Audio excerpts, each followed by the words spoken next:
Siema, tu Wahacz. Zapraszam na test Range Rovera Evoque, czyli najmniejszego modelu w gamie tego producenta, który dla mnie nie okazał się wcale jednocześnie najgorszy, a było wręcz przeciwnie i o tym m.in. powiem w dalszej części filmu. Do jazdy dostałem egzemplarz należący do szybszych odmian tego modelu, to znaczy mający 2-litrową benzynę o mocy 300 koni. Startujemy! Niestety jednostkę napędową z auta, które dostałem, spotkać można obecnie tylko w gronie wyprodukowanych już egzemplarzy, ponieważ wraz z początkiem 2023 roku wyposażona w nią flagowa odmiana HST została wycofana i obecnie, chcąc mieć porównywalną moc, trzeba zdecydować się na hybrydę plug-in z niepasującą zupełnie do marki Range Rover 1,5-litrową, 3-cylindrową benzyną, a 2-litrowy silnik bez takiej elektryfikacji wyciągać może maksymalnie 249 koni mechanicznych. Pod kątem wyglądu Evoque nie przeszedł jednak ostatnio zmian i delikatny lifting z 2020 roku to jedyna taka kuracja, jaka spotkała ten model od jego debiutu w 2018 roku. Prezentowany Range Rover ma typową dla samochodów tej marki stylistykę, która opiera się na masywnym i wyrazistym za sprawą detali nadwoziu i mam tu na myśli na przykład smukłe światła, ale z jednoczesną oszczędnością przetłoczeń na drzwiach czy masce, co sprawia, że Evoque naprawdę dobrze się starzeje. Nie odbiega on też charakterem od większych modeli i chociaż widać w testówce skromniejsze gabaryty, zwłaszcza gdy popatrzy się na ilości nadwozia za tylną osią, to ogólny wygląd nie ustępuje reszcie gamy i jest zbliżony szczególnie do modelu Velar. Testowany egzemplarz wyróżniony został nieoczywistym dla Range Roverów czerwonym lakierem za 5120 zł, a także występującym w standardzie w droższych odmianach 20-calowym kompletem felg. W kabinie też nabywcy Evoque'a nie powinni czuć się poszkodowani względem właścicieli droższych Range Roverów, ponieważ stylistyka wnętrza w testówce utrzymana została w takiej samej minimalistycznej konwencji, co wypada bardzo schludnie i też elegancko i podobnie jak w przypadku nadwozia, również w projekcie kokpitu ja przynajmniej nie czuję upływu czasu. Kokpit wypada też pozytywnie pod kątem jakościowym. W górnych częściach deski rozdzielczej mamy miękkie tworzywo o ciekawie wyglądającej fakturze, takiej mocno matowej. Jest też drewno oraz wstawki z kolejną interesującą fakturą. Nie ma tutaj skóry, ale te materiały, ponieważ nie przypominają jakichś takich zwykłych po prostu plastików montowanych w tańszych samochodach, robią równie pozytywne wrażenie estetyczne. Podłokietniki są odpowiednio miękkie. Tutaj nie ma fortepianowej czerni, więc jest praktycznie rozwiązane sterowanie szybami i jego okolice. W niższych częściach kokpitu mamy twarde tworzywa, nieźle wyglądające w takich miejscach, że i tak nie zwracają uwagi. Brakuje mi na tunelu środkowym możliwości zasunięcia uchwytów na kubki. W sąsiedztwie mamy drewno, trochę fortepianowej czerni, tylko nie tak, żeby przeszkadzała, trochę srebrnych elementów. Bardzo dobrze się to prezentuje. Mamy też wzorowe spasowanie, skórę na fotelach. Ogólnie robi to bardzo dobre wrażenie, godne samochodu premium. Miłym dodatkiem w egzemplarzu testowym jest zamsz, który znalazł się na całej podsufitce, słupkach, dźwigni zmiany biegów oraz na kierownicy. Na tym ostatnim elemencie po kilkudziesięciu tysiącach kilometrów może być on już mniej taki przyjemny, włochaty, ale po 3000 kilometrów na liczniku testówki wciąż wyglądał jak nowy i korzystanie z takiej kierownicy tak wykończonej to super sprawa. Cennik Evoque'a pomimo eliminacji 300-konnej benzyny wciąż jest rozbudowany, ponieważ mamy w nim aż 5 półek wyposażeniowych oraz sporo jednostek napędowych, do których zaliczają się 2-litrowe diesle, co należy w dzisiejszych czasach pochwalić, ale również benzyny, z których bazowa to niestety 3-cylindrowiec 1.5, tylko bez wzmocnienia akumulatorami z wersji plug-in. Później mamy 2-litrowca, każdy układ napędowy wyposażony jest w automat, a także miękki układ hybrydowy i generalnie osoby o różnych potrzebach powinny tu znaleźć coś dla siebie, o ile ktoś nie poszukuje tylko jednostek powyżej 2 litrów, ponieważ te zarezerwowane zostały dla większych modeli i o ile Evoque może wyglądać podobnie jak one i co pokaże niedługo oferować też zbliżony sposób obsługi, to duże silniki tworzą wyraźną separację w gamie. W kwestii wyposażenia testowany HST jest z grubsza odpowiednikiem występującego aktualnie w cenniku bogato doposażonego i lekko usportowionego z wyglądu R-Dynamic HSE i dostajemy tu naprawdę konkretną ilość dodatków, gdzie na liście znalazły się chociażby lepsze światło LED, dwustrefowa klimatyzacja czy elektryczna klapa bagażnika i nie ma tu niegodnych auta premium braków, a są też miłe dodatki w postaci np. konkretnego audio firmy Meridian czy pokazywanych zamszowych elementów w kabinie.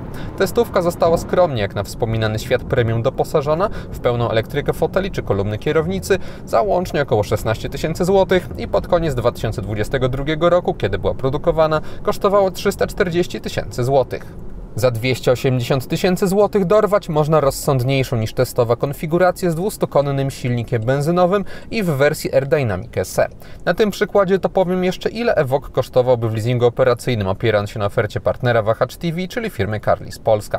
Za parametry weźmy w kwotach netto 20% wpłaty własnej, czyli 41 888 zł, 4-letni okres leasingu i wykup końcowy 30%, co daje 62 832 zł i wtedy miesięczna rata to 3319 zł. Link do oferty na ten model wrzuciłem w opisie filmu, a na stronie Carlis Polska są też inne auta, również w leasingu operacyjnym.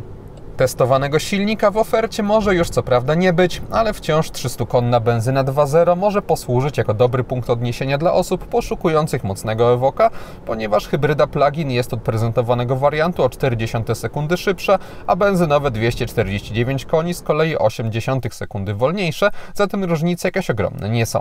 Z kolei 300 koni pod maską tak przyspiesza od 0 do setki.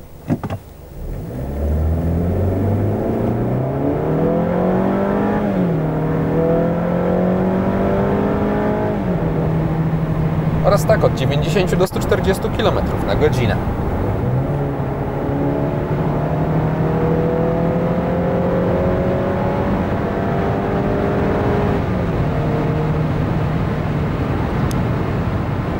Evoque wyposażony jest w wybór trybów jazdy, ale umożliwiają one głównie dostrojenie samochodu do podróży w terenie, ponieważ na trybach asfaltowych, w przeciwieństwie do większych range'ów, nie ma ustawień dynamicznych. Wpływać to może na odbiór przyspieszenia, ponieważ w trybie komfortowym reakcja auta na maksymalne wciśnięcie pedału gazu nie jest nieraz przesadnie szybka. Wciąż pozwala ona na bezpieczeństwo wykonywania manewrów i ogólną szybkość oceniam pozytywnie, ale na początku nie czuje się ostrości reakcji spodziewanej po 300 koniach. Po chwili jednak, gdy auto już zaczyna właściwie zwiększać prędkość, duża moc jest odczuwalna, ponieważ wtedy efekt wciśnięcia w fotel jest jak na suwa odpowiedni i pozwala na bezpieczne i też przyjemne podróżowanie, przy czym ogólnie samochód mnie jakoś do szaleń specjalnie całym swoim charakterem nie kusił. Evoque nie pozwalał mi też odczuć specjalnie prędkości i przez dobrą izolację od otoczenia, godną segmentu premium, musiałem się nieraz nawet pilnować, bo testówka podczas takiego normalnego przyspieszania robiła to z dużą łatwością. Skrzynia biegów też zwiększa poczucie dostępności osiągów, ponieważ automat ma trochę charakteru i łatwo można wymusić w nim nawet dosyć lekko wciskając gaz redukcję do okolic 2–2,5 tysiąca obrotów, kiedy to auto zyskuje więcej chody do przyspieszania, ale też gdy jadąc ze stałą prędkością skrzynia trzymała obroty poniżej bariery 2000, to nie czułem wtedy, aby były one zbyt niskie dla silnika, ani w kwestii osiągów, żeby na przykład lekko przyspieszyć, ani dla utrzymania odpowiedniej kultury pracy. Automat działa też bardzo płynnie, bez względu na ostrość przyspieszania, zatem ogólnie konstrukcja ta jest moim zdaniem udana i dopasowana do Evoque'a i tego, jaki jest to samochód. 2-litrowa benzyna poza dobrymi osiągami ma też całkiem przyjemny dźwięk, to znaczy nie ma co tutaj oczekiwać cudów i 4-cylindrowiec o tej pojemności nie będzie brzmiał tak ładnie jak R6 czy V8 z większych modeli tego producenta, ale wciąż mamy tu bardzo regularny styl pracy z lekkim jakby podostrzeniem brzmienia podczas przyspieszania, co wypada ok i hybryda plug-in, o ile osiągami z testowanym wariantem mającym 300 koni konkuruje bez problemów, to akustycznie wypada pewnie gorzej. Z kolei wersja ładowana z gniazdka oferować może niższe zużycie paliwa, bo testówka w Warszawie spalała mi średnio 12–15 litrów na setkę w zależności od natężenia ruchu. Na zwykłych drogach pozamiejskich były to okolice 7,5–8,5 litra, na ekspresówkach 9–10 litrów, a przy prędkościach autostradowych 11–12 litrów. 20-calowe koła w egzemplarzu testowym wcale nie przekładają się na wąskie opony, co pozytywnie wpływa na neutralizowanie mniejszych nierówności czy jakichś spękań na wierzchni, ale też zestrojenie zawieszenia pomaga w tym procesie, ponieważ mamy tutaj dosyć miękką jego pracę, ale jednocześnie nie jest to taki klasyczny kanapowy SUV i na jakichś większych pofalowaniach asfaltu reakcje są bardziej sztywne, co dobrze wpływa też na stabilność w zakrętach. Dosyć miękkie fotele również budują wysoki komfort, przy czym mają one jak dla mnie za krótkie siedziska. Układ kierowniczy został przyjemnie dopracowany, ponieważ z jednej strony jest wciąż przewidywalny i neutralny, ale jednak ostrzej ruszając kierownicą reakcje są jak na podwyższony model, szybkie i bezpośrednie i sprawia to, że Evoque'iem jeździło mi się najlepiej ze wszystkich Range Roverów, ponieważ tutaj bardziej miałem wrażenie, że to ja prowadzę samochód, a nie jestem przez niego po prostu wieziony. Rozmieszczenie przycisków na kierownicy w Evoque to Range Roverowy standard. Z prawej strony steruje się aktywnym tempomatem, mamy też podgrzewanie kierownicy. Z lewej normalnie jest system audio, telefon, jest też przycisk programowalny, można różne funkcje do niego przypisać, ale gdy się wciśnie środek, to pojawia się krzyżak, przy pomocy którego obsługuje się komputer pokładowy. Jest to pomysłowe rozwiązanie, dzięki temu nie ma przeładowania tymi przyciskami. Przyciski nie są dotykowe, płytki po prostu, które są z lewej i z prawej strony, uginają się pod naporem palca, co jest ok. Nie miałem problemów, że ten dotyk tutaj nie reagował. Szkoda tylko, że te płytki są połyskujące, ponieważ mogą łapać różne zarysowania, a odciski palców są gwarantowane. Elektroniczne zegary w testowanym modelu mają trochę okrojoną funkcjonalność względem innych Range Roverów, ale pozbyto się tylko tych mało istotnych rzeczy, jak chociażby wyboru źródła dźwięku czy ostatnich celów w nawigacji. Pociągnęło to za sobą wyraźne uproszczenie menu, więc ogólnie te zmiany wypadają zdecydowanie na plus, a najważniejsze rzeczy zostały, ponieważ wciąż można sobie wybierać różne widoki, czy to bardziej klasyczny i wtedy modyfikować, co będzie na środku, albo z jedną tarczą, wtedy są dwa pola informacyjne po bokach, może być też mapa na środku, inne tego typu sprawy, więc pod kątem funkcjonalności niczego tutaj nie brakuje. Brakuje tylko szybkości działania, ponieważ po naciśnięciu przycisku na kierownicy reakcje tego systemu są trochę zbyt opieszałe. Tragedii nie ma, ale jednak w segmencie premium oczekiwałbym większej responsywności. Ekran systemu inforozrywki ma 10 cali i zdaje się być trochę za mały, to znaczy mógłby być wyższy, ale za to cechuje się ciekawym rozwiązaniem, mianowicie można zmieniać jego położenie, co jest fajnym dodatkiem. Jeśli na przykład jedziemy i jakoś tam specyficznie słońce na niego pada, to można dostroić położenie tak, aby zminimalizować refleksy. Oprogramowanie jest standardowe dla samochodów tej marki, co oznacza, że mamy tutaj ekrany domowe oparte o personalizowalne kafelki. Szkoda, że na tym z nawigacją nie jest wyświetlana mapa, ale można ją bardzo szybko wyzwolić dzięki przyciskom z lewej strony kierownicy, które są zawsze w tym samym miejscu i szybko ładują się poszczególne elementy. Mamy też menu główne oparte o duże kafelki. W ustawieniach są te najważniejsze rzeczy wyciągnięte na wierzch, na przykład zmiana ustawień dźwięku. Można sobie też wejść głębiej i ustawić sporo rzeczy związanych z działaniem samochodu. Mamy odpowiednie zagospodarowanie przestrzeni, są opisy, też panoramiczność ekranu sprawia, że menu nadrzędne jest zawsze też obecne, więc w połączeniu jeszcze z rozsądnym pogrupowaniem tych wszystkich elementów w kategorie sprawia to, że nie ma problemów, aby ustawić to, co nas interesuje. Jest też integracja ze smartfonami poprzez Android Auto i Apple CarPlay bezprzewodowo, zatem system ten zrobił na mnie bardzo dobre wrażenie, niczym nie irytował.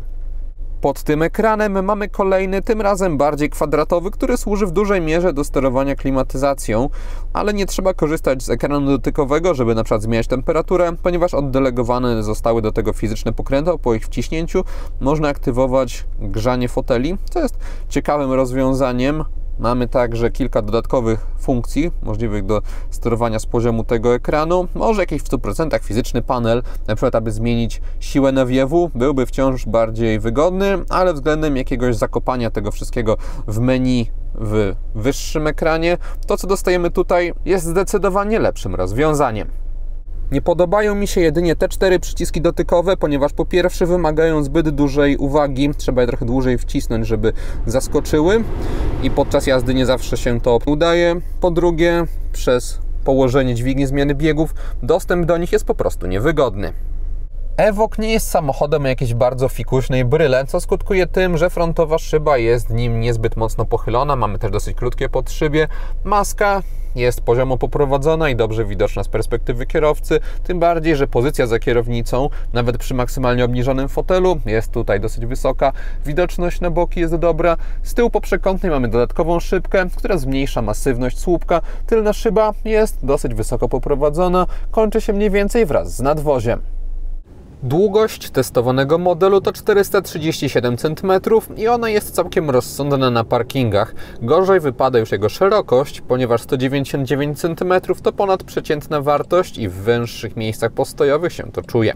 Do tego promień skrętu samochód ma przeciętny i odczuwa się w nim trochę ociężałość, zatem o ile jest to zdecydowanie najlepszy Range Rover do miasta, to wciąż uważam, że jest to model stworzony bardziej do jazdy w trasie i ewentualnie zjeżdżania z utwardzonych dróg, bo jak na auto tej marki jaki przystało, ten obszar nie został zaniedbany i dostaje się 21 cm prześwit, kąt natarcia 19,5 stopni, kąt rampowy 19,9 stopnia, kąt zejścia 31,6 stopnia, a także głębokość brodzenia 53 cm. Dodając do tego tryby terenowe z automatyką, można liczyć tu na większy spokój w lekkim terenie niż w takim zwykłym, typowo asfaltowym SUV-ie. Kamera cofania w Evoque oferuje naprawdę dobrą jakość. Niestety jej obiektyw jest zbyt szeroki, obojętnie który widok się wybierze, to przez tą szerokokątność obiekty znajdujące się zwłaszcza po bokach kadru zdają się być bliżej niż są w rzeczywistości. Pilot obsługujący system dostępu bezkluczykowego ma umiarkowane rozmiary oraz masę, co w połączeniu z jego budową bez ostrych kształtów sprawia, że nie przeszkadza on w kieszeni. Mamy też tutaj przyzwoicie wyglądający, ale jak na segment premium nie robiący jakiegoś wielkiego uznania, czarny chropowaty plastik. Jest też urozmaicająca srebrna ramka. Sam design moim zdaniem jest zbyt siermiężny jak na auto tego typu, tak wyglądające. Dekoracyjne oświetlenie w kabinie Evoque'a jest dyskretne, mamy podświetlone klamki w drzwiach, są też przestrzeni na nogi oraz lampka na podsufitce rzuca blask na tunel środkowy. Kiepsko to widać w kamerze, ponieważ nie jest to nic intensywnego. Nie można również modyfikować kolorystyki tych dodatkowych elementów, ona jest zawsze biała, tak samo jak barwa przycisków i przełączników, co tworzy tutaj mocno neutralny nastrój, który wypada ok pod kątem czytelności, ale niczym się specjalnie nie wyróżnia. Biorąc jednak pod uwagę, w jakim stylu zaprojektowane zostało wnętrze, to takie podejście do podświetlenia można zrozumieć. Przednie światła Evoque'a, podobnie jak ogólnie jego nadwozie, są zbliżone do tego, co spotkać można w większych modelach Range Rovera, co oznacza niskie lampy z wyrazistym wzorem segmentów do jazdy dziennej. W kierunkowskazach, w bocznych lusterkach, podobnie jak wszędzie z przodu, też mamy LEDy. Z tyłu także dominuje ta technologia. Światła mają kształt nawiązujący do tych z przodu. Też spotkać można tutaj dynamiczne kierunkowskazy. Obecny jest również lekki efekt 3D i ogólnie testówka po zmroku wygląda bez zarzutu zarówno pod kątem stylistyki, jak i nowoczesności i nie ustępuje większym modelom w gamie.